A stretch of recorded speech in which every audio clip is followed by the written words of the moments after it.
Mga kahuan, panoorin ang video na ito upang alamin ang pinaka-latest na balita tungkol sa lagay ng panahon at bagyo. Update today.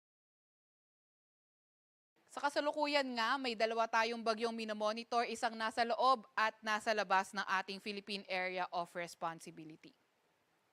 Una, itong si Hener. Kanina alas 4 ng hapon, ito ay nasa may layong 365 kilometers, kanluran, hilagang kanluran ng Baguio City. Ito ay nagtataglay ng lakas na hangin na 55 kilometro kada oras malapit sa sentro at bugso na aabot sa 70 kilometro kada oras. Kumikilos sa direksyong kanluran sa bilis na 30 kilometers per hour. And then yung ibang details kay Hener, later, i-update natin kayo. So, isa pa namang bagyo na binabantayan natin sa labas ng ating Philippine Area of Responsibility, ito ay si Tropical Storm Pulasan. So, nakikita nga natin, napakalapit na nito sa boundary ng ating PAR line. Ito ay nasa may layong 1,980 kilometers. Silangan niya ng extreme northern Luzon.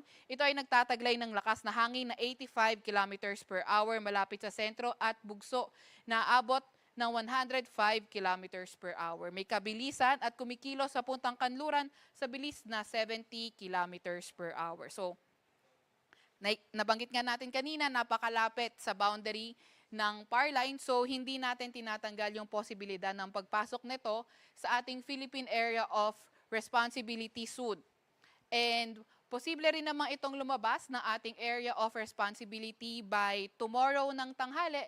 Although hindi naman natin tinatanggal yung possibility ng mas maagang paglabas kung magiging mabilis yung kanyang pagkilos. Etong si Tropical Storm Pulasan, pag pumasok ito na ating Philippine Area of Responsibility, bibigyan natin ito ng local name na Helen. Ito naman yung track nitong Tropical Depression Hener.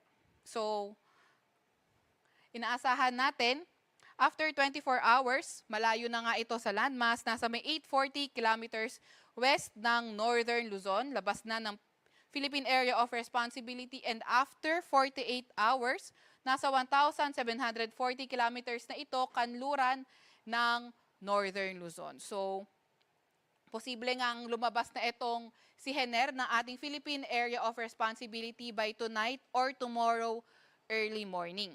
And then, nakikita nga din natin sa track na posible itong maging tropical storm pagdating ng bukas ng umaga. Although, kung lalakas man siya, malayo naman na ito sa ating landmass. Meron pa nga rin tayong mga nakataas na tropical cyclone wind signal. So, pinakamataas is signal number 1 sa may Ilocos Norte, Ilocos Sur, sa may La Union at western portion ng Pangasinan.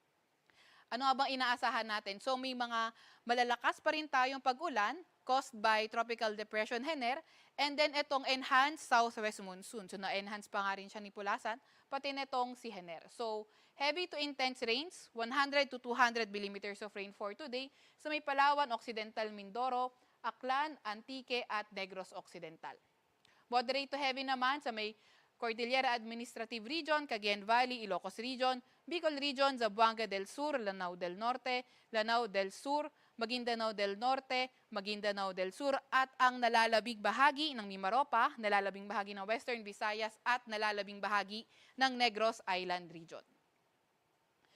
By tomorrow naman, or by Wednesday, may mga malalakas pa nga rin tayong ulan, so caused by southwest monsoon sa may Palawan, Occidental Mindoro, Aklan at Antique, while moderate to heavy rains, 50 to 100 millimeters sa may Cagayan Valley, Cordillera Administrative Region, Ilocos Region, Metro Manila, Calabarzon, Bicol Region, nalalabing bahagi ng Mimaropa, Aklan at Negros Oriental.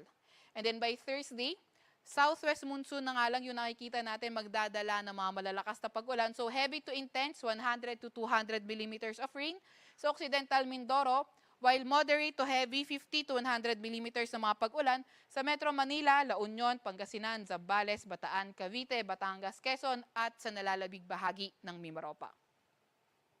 So sinasabi nga natin dito na posibleng mas mataas yung amount ng rain sa mountainous areas, pati na rin sa mga elevated areas. And then, ingat pa nga rin sa mga nakatira sa landslide at flood-prone area sa mga banta ng pagbaha o pagguho ng lupa, lalo na yung mga inuulan noong mga nakaraang araw pa.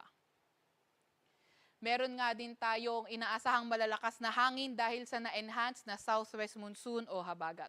So for today, asahan natin yung bugso ng malalakas na hangin, Batanes, Mimaropa, Bicol Region, Visayas at Mindanao. And on Wednesday, Zambales, Bataan, Pampanga, Bulacan, Metro Manila, Calabarzon, Mimaropa, Bicol Region, Visayas at Mindanao. And on Thursday sa May Isabela, Aurora, Pangasinan, Zambales, Bataan, Metro Manila, Calabarzon, Mimaropa, Bicol Region at sa May Western Visayas.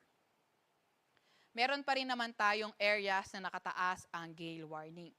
So, as of 5 p.m., meron nga nakataas na gale warning sa may Occidental Mindoro, sa may Palawan, sa may Aklan, Antique, kabilang na ang Kaluya Islands, sa may Iloilo, Negros Occidental, Negros Oriental at sa Gibaras.